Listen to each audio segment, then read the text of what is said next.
Le Mans, in a way, is what drives us all. That's the name of the game. It's the hardest race. Night, day, hot, dirty. In one race, 1 year and 1 winner.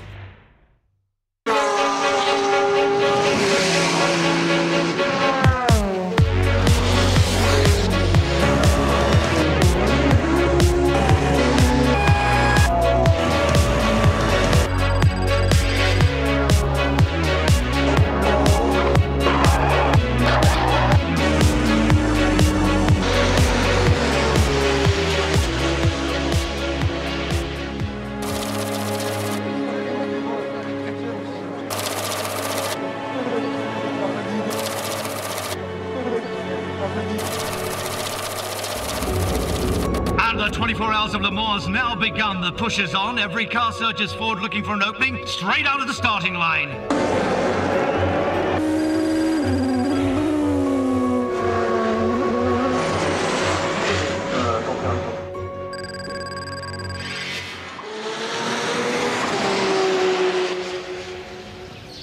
La préparation d'une course comme les 24 heures du Mans, c'est une année de travail. Mon rôle au sein du constructeur Audi, c'est d'apporter mon expérience technique qui peut permettre à leur voiture de gagner des courses.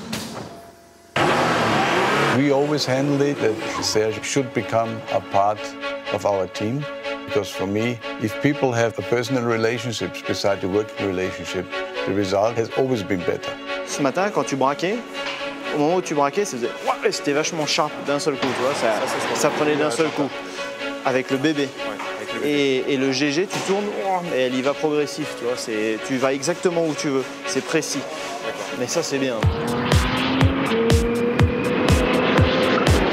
The reason why we come here to Le Castellet is to run the car around 30 hours, to have enough development margin for the 24-hour race. 24 hours is nice, but it's not enough.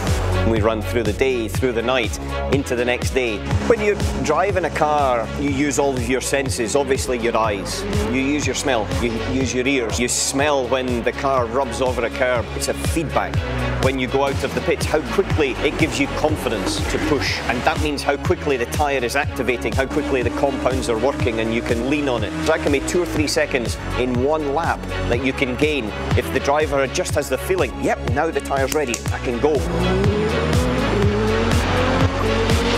And so this 30-hour endurance test is very, very important for all the engineers to know the car is ready.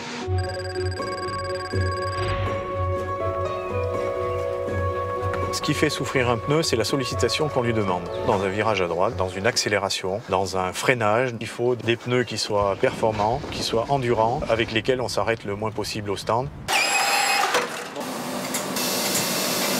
I've been round to Michelin, I've seen tyres being built, and to be honest, I still think it's black magic. They are the defining factor mostly, whether we win or lose.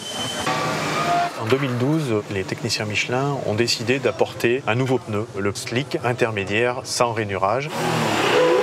Aujourd'hui, quand c'est juste légèrement mouillé, on peut se permettre de rouler avec un slick, ce qui était jusque-là impossible. C'est vraiment une révolution dans le sport automobile. Ces nouveaux produits vont être mis sur les voitures pour la première fois à la course de Spa-Francorchamps.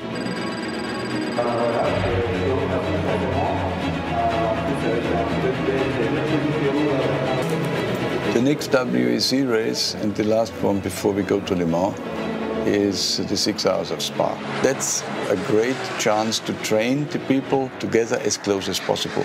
And this we always used at Spa, because Spa is as well a nice racetrack for preparation for Le Mans.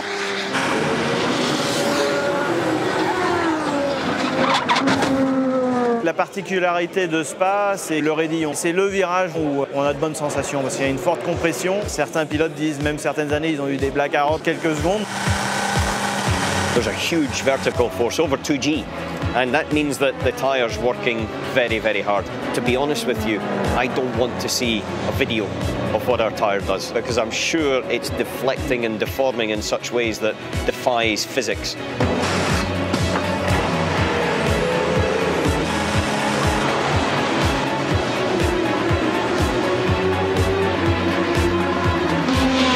The race is now over. It's Audi number number 1, driven by Team Trélouillet, Tesla and Rotter, that wins the 6 Hours of Spa 2013. Il a fallu revenir toute la course. Mais c'est ce qu'on aime, les spectateurs aiment ça, nous aussi. Il faut attaquer comme des fous et c'est les meilleurs moments.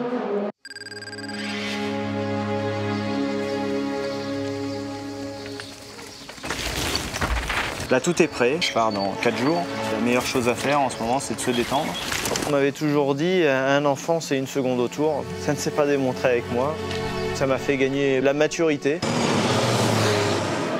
D'avoir eu un enfant, je dirais que ça m'a aidé.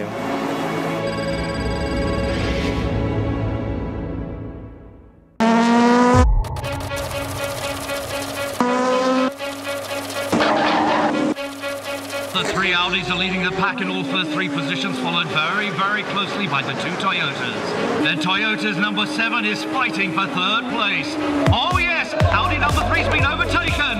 Audi number 1 that's currently leading the race has been the outright winner of Le Mans for the last year. This year the team is still the favourite.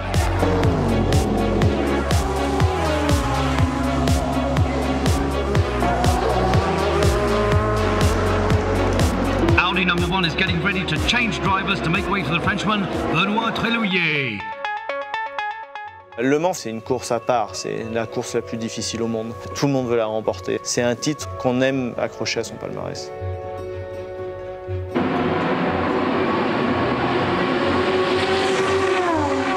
Quand la voiture arrive dans la pit lane, on est à 100% concentré sur ce qu'on fait. Tu check, radio, le hand c'est bien accroché. Et voilà, tu regardes si tout est prêt. Et tu essaies de rester décontracté. Tu veux faire le changement de pilote le plus rapidement possible. Tu penses qu'à une chose, les automatismes, c'est pas faire d'erreur.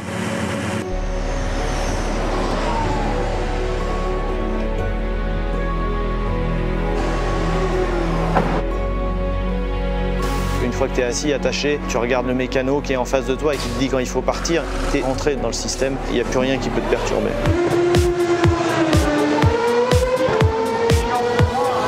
Le circuit du Mans, c'est particulier, c'est une course à part, vraiment. On double, je pense, en moyenne 4 à 5 voitures par tour. Et doubler des voitures, c'est des risques à chaque fois.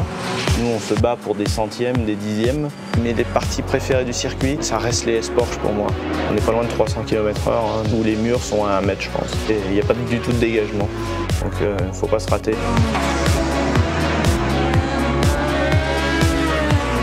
Oh, it looks like Audi number 1 has a problem. What's going on? Park near the pit stop. Park near the pit stop. Oh, the Audi's been forced to go back to the stand.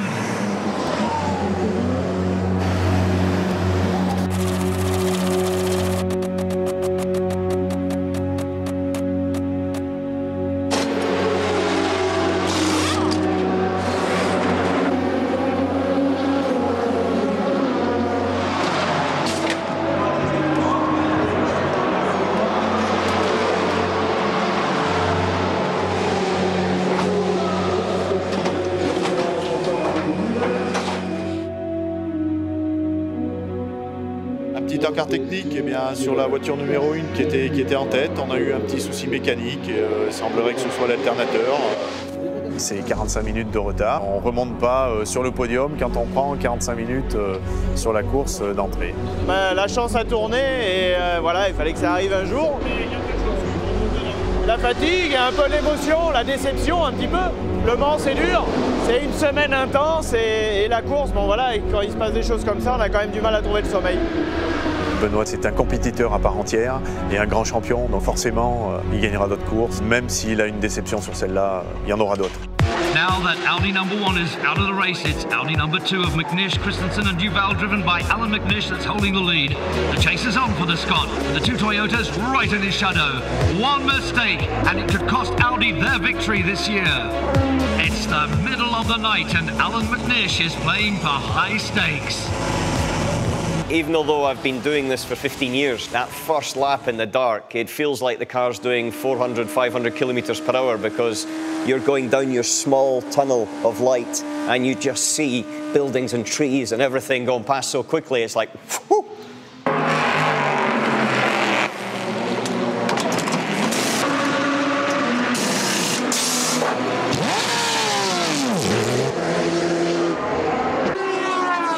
mentally you've got to really concentrate. It's difficult for the tyres because we've had sunshine, we've had rain, we've got cold, and it's so critical to get the right tyre at the right time. And for Michelin, then, you know, it's not an easy job.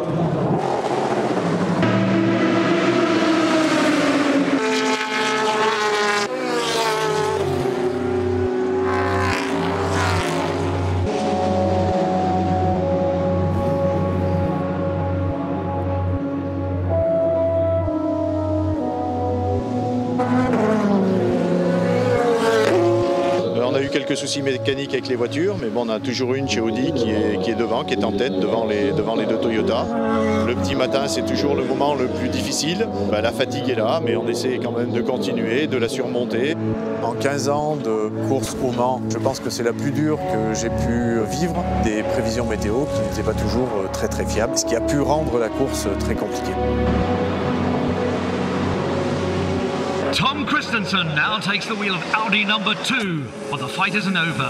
Those Toyotas are hanging in there with everything they've got. Tire temperature, front 60, rear 50. Surely the competition with Toyota now, obviously, they have made evolutions like what we have done. I always expect a very close fight where the attention to any detail on the car is really important.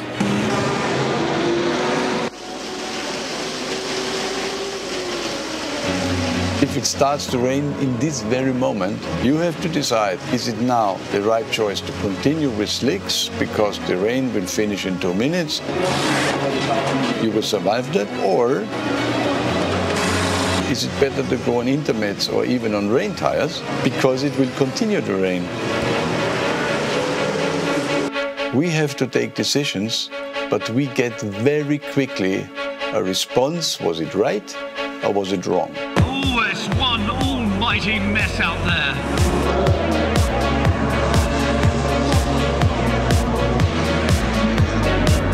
You've got to finish Le Mans before you can win Le Mans. Tom Christensen is still in the lead for the last stint in Audi number 2, but just behind him, 2 Toyotas are still hoping you make the slightest mistake so they can take their place on the podium.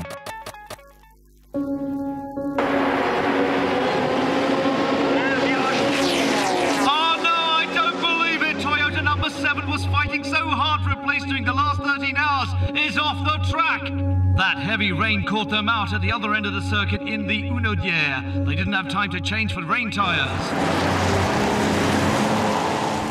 The big question is always, how does a driver turn his feelings, his senses, and just instantaneous reactions in a car into words that engineers can translate into numbers? Because engineers work in numbers, we work in feelings, and there is a common language. Tires 60 degrees, brakes stone cold. Now Audi number 2 is leading alone, 1 lap ahead of Toyota number 8.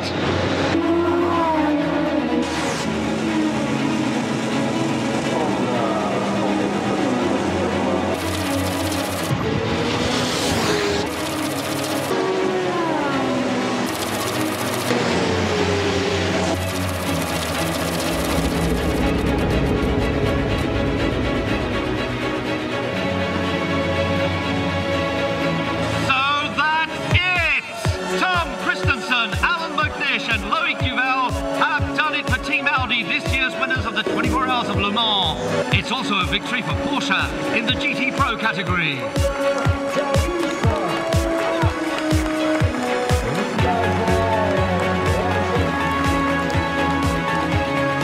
We like that competition because that's why we're here. We're in motorsport to compete and to prove that we, the car and the tyres, are the best. We're there to race and we're there to push. And I think that's an important fact, to be honest, because unless you're really pushing at the limit, you don't know where the limit is, so you don't develop. I think what Michelin is learning with this tire development, they can for sure use very much to develop their top tires for the road cars, and Audi as well.